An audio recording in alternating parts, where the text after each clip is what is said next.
Olá pessoal, eu sou Eduardo Lima e estou aqui mais uma vez para falar sobre a situação na Cisjordânia. Eu estou lendo aqui o site Al-Mayadeen, que tem um artigo bastante interessante de Tom Folde sobre a questão dos recentes ataques israelenses na Cisjordânia.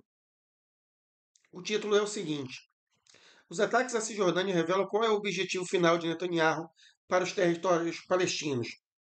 Mas antes de mais nada, eu peço que você deixe o seu comentário, porque eu descobri que toda vez que você deixa um comentário, é como se fosse um sinal que você dá para o YouTube, dizendo que você gostou do canal. Então, se você comentar em todos os canais que você assistir, desculpa, em todos os vídeos do meu canal que você assistir, o YouTube vai começar a recomendar meus vídeos na tela inicial do seu YouTube, e aí você não vai perder nenhuma atualização. Se você não sabe o que comentar, diga apenas a cidade onde você está acompanhando o vídeo, tá bom? E aqui continua: o principal objetivo político de Netanyahu é negar e degradar a existência de um Estado palestino soberano, colonizar esta área e, portanto, progressivamente eliminar sua população. Tá? Então, esse é o objetivo. Tá? Acabou a máscara. Tá? Quem defende Israel defende o genocídio do povo palestino. É isso, é isso. Não tem mais desculpa para o pessoal defender Israel, dizendo que defende o direito de Israel se defender, ou defende o direito do povo israelita de existir. Nada disso, nada disso. Ou que Israel só ataca para poder se defender. Não tem, não existe isso mais, tá? Então durma com essa, tá bom? Se você quer defender o Estado de Israel, você está defendendo o genocídio do povo palestino. A verdade é essa. Não tem meio termo, não tem mais meio termo. Nem eles escondem, nem o governo de Israel, nem seus ministros escondem mais que querem o fim total da população palestina. Então, chega de se esconder atrás do escudo humano da hipocrisia, né? Eu vou falar sobre o escudo humano ainda mais daqui a pouco, tá? Eu já falei sobre isso algumas vezes. Infelizmente, os vídeos que eu falei sobre isso não deram tanta repercussão. Não sei se é essa palavra escudo humano, é uma das palavras proibidas aqui no YouTube. Não sei se é por isso ou se é uma coincidência, né? Porque a gente vive aqui num vamos dizer assim, naquele calendoscópio do algoritmo, né? Que a gente nunca sabe se o nosso trabalho está sendo bom e por isso o vídeo viralizou, ou se o vídeo viralizou porque viralizou, né? Porque o algoritmo viu algumas palavras ali que poderiam é, dar mais audiência, né? Para o nosso canal. A gente nunca sabe. Mas enfim, vamos aqui à situação aqui no artigo, tá? Nos últimos dias, as forças israelenses, sob a instrução do governo de Benjamin Netanyahu, realizaram ataques violentos nos territórios ocupados da Cisjordânia, reconhecido internacionalmente como parte da Palestina. Lembrando que a Cisjordânia desde o início, né, sempre foi considerado pela aquela proposta da ONU como território palestino. E até esse território palestino é ocupado por Israel. Né? Isso aí, né, você não vê a mídia falando. Né? Durante esses ataques, as forças de ocupação alegaram estar matando terroristas, né, não posso falar o nome corretamente para evitar problemas com o algoritmo, e militantes como parte de uma operação anti-terrorismo. Né?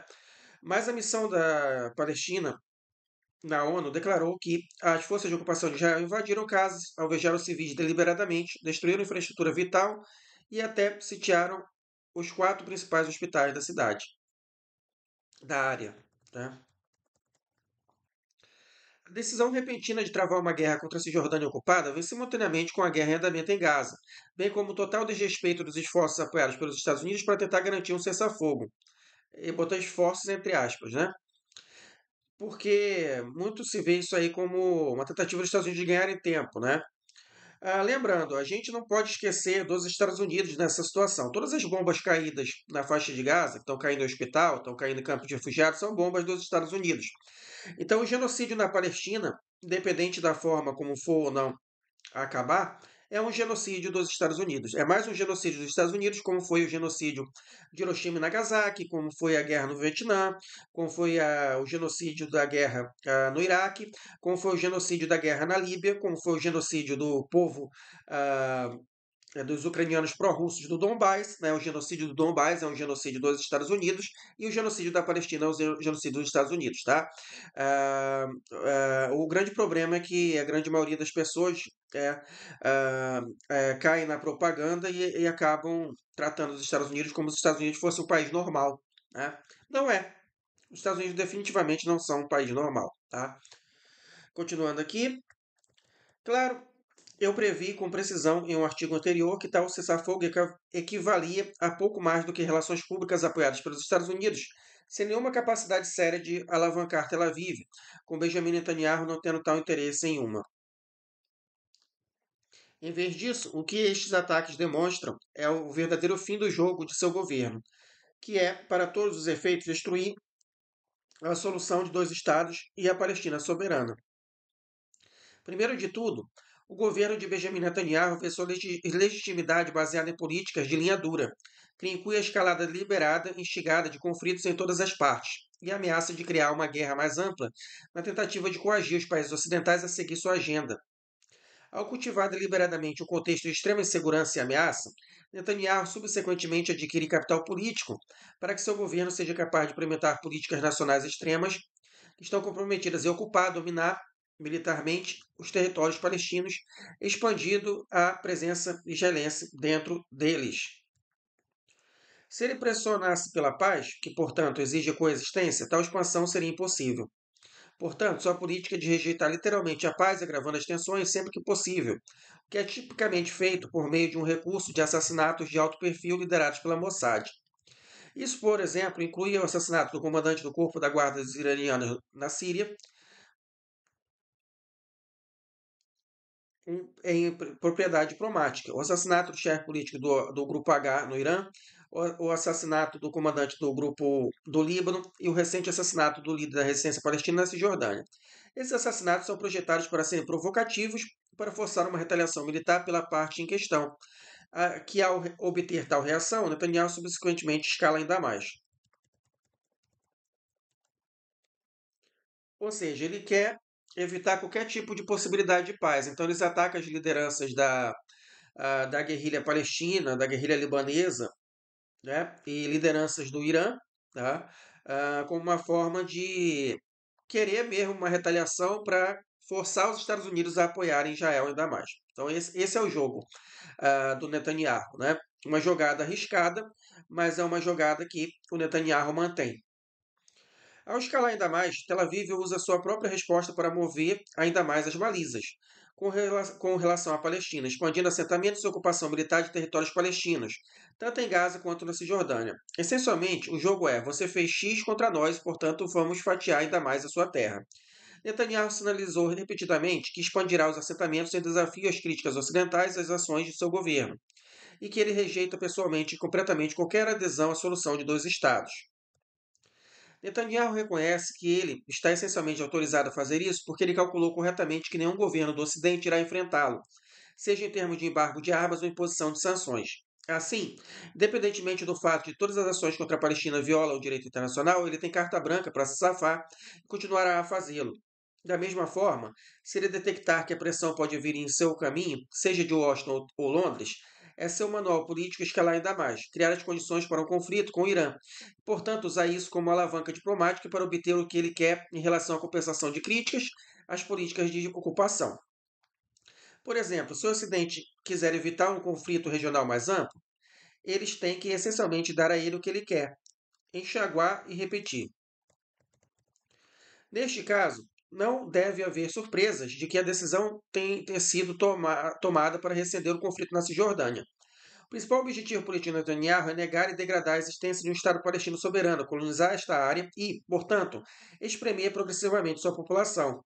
Seu governo só é capaz de sobreviver por meio do recurso ao conflito perpétuo e compensará continuamente as críticas domésticas e internacionais, usando um manual de escalada. Este é um conflito com a destruição do Estado palestino, tanto na Cisjordânia quanto agora na faixa de Gaza, e requer uma recalibração completa da política externa ocidental se for parado.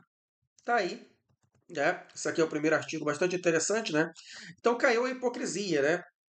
De todas as pessoas aí, né? A esquerda e a direita. É importante dizer, né? Lembrando, meu canal é um canal de esquerda, eu sou de esquerda, mas tem uma esquerda aí bem sem vergonha, né? Que acha que dá para apoiar a Palestina e Israel ao mesmo tempo, né? Ah, e o problema são os extremos, né? E só ataca o que chama de extremo na Palestina, né? Que é o Grupo H, e passa pano para os extremistas racistas fanáticos religiosos dentro do governo de Benjamin Netanyahu. Né? Esses podem fazer qualquer coisa, esses não são chamados de terroristas, né? Apesar de cometerem atentados terroristas, né?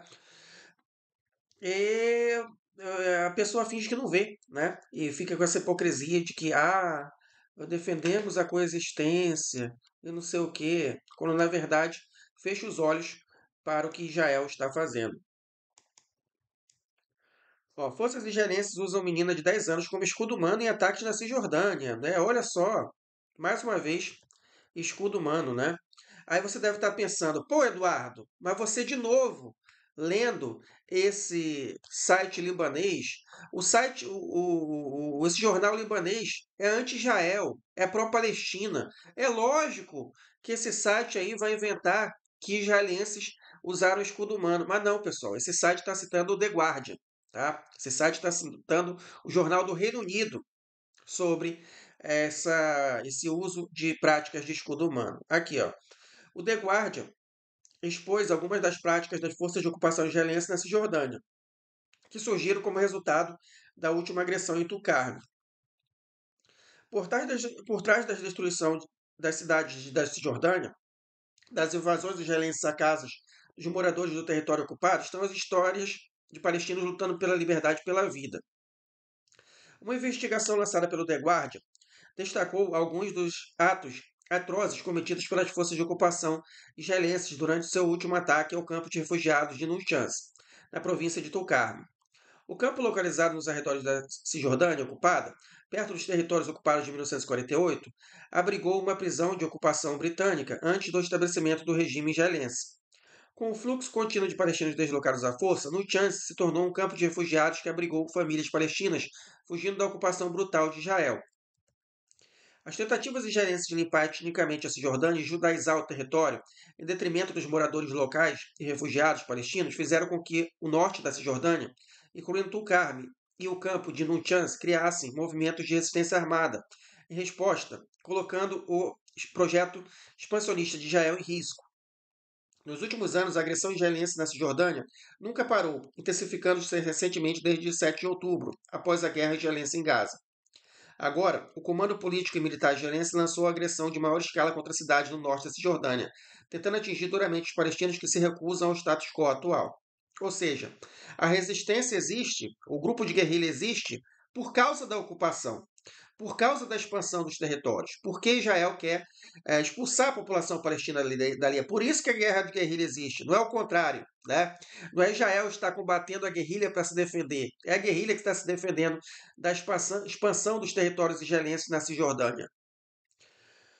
Soldados covardes usam crianças como escudo humano. A história de Malik Shiharabi, uma menina de 10 anos, incorpora as táticas violentas empregadas pelas forças de ocupação israelenses durante os ataques e incursões em cidades na Cisjordânia. Malak, que estava presente na modesta casa de sua tia no campo de refugiados, vivenciou essa violência em primeira mão. Durante uma invasão à casa, as forças de ocupação expulsaram à força uma mãe e 4 crianças, mas capturaram Malak. Em uma demonstração de crueldade do regime, eles soltaram um cão de ataque para intimidá-la, então usaram como escudo humano. Sob a ameaça do cão, Malak foi coagida a abrir todas as portas da casa enquanto as forças conduziam sua busca. Embora Malak tenha implorado para ficar com a mãe, as tropas israelenses que invadiram a casa apenas responderam com as seguintes palavras: abram as portas.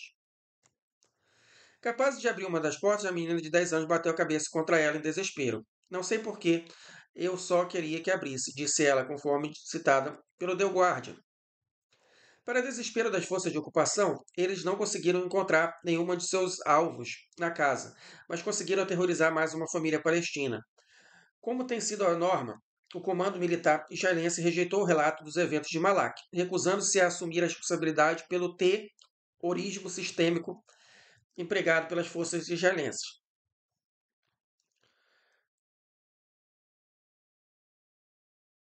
Cada vez que as tropas avançam, mais crianças em Nuntian são expostas à violência, escreveu The Guardian. A execução a sangue frio de um idoso doente mental. Outra história destaca a violência perpetrada pelas forças israelenses contra grupos vulneráveis da sociedade palestina. Conforme detalhado pelo jornal britânico, sua equipe observou vizinhos em uma área próxima olhando para uma mancha de sangue seco. Uma faixa vermelha sombria marcando seu caminho para o interior da casa no campo. O sangue pertencia a Yed Abu Raja, um homem de 63 anos com problemas de saúde mental, que lutava para compreender a gravidade do perigo que o cercava durante o ataque. Sua neta ouviu parado na porta de sua casa, de uma janela do andar de cima na quarta-feira, à tarde, e o incitou a entrar. Mas então ela ouviu um som estranho. Ao descer, encontrou Ayed deitado de costas com parte do crânio faltando. Seu sobrinho Raitan suspeitou que ele tinha sido atingido por um atirador israelense atirando de uma janela alta na rua. A tática também foi amplamente utilizada durante ataques na Cisjordânia, onde atiradores israelenses atiram e matam palestinos desavisados, incluindo crianças. Ayed já havia sofrido tortura nas mãos das forças israelenses, que o aprisionaram na década de 1970. Esse abuso o deixou mentalmente marcado e vulnerável no campo de refugiados, que tem visto incursões israelenses quase diárias desde 7 de outubro de 2024. Esses dois relatos estão entre os inúmeros traumas e experiências transformadoras impostas aos palestinos pelo projeto colonial israelense desde 1948. Tá aí. E aí eu te pergunto, né? Diante disso, os palestinos têm qual opção se não lutar? Né? Qual opção se não lutar para defender a sua terra? Essa fica a pergunta. Né? Essa é a pergunta que os defensores de Israel, né, ou aqueles que fingem, né, defender uma solução pacífica para o conflito, não conseguem responder.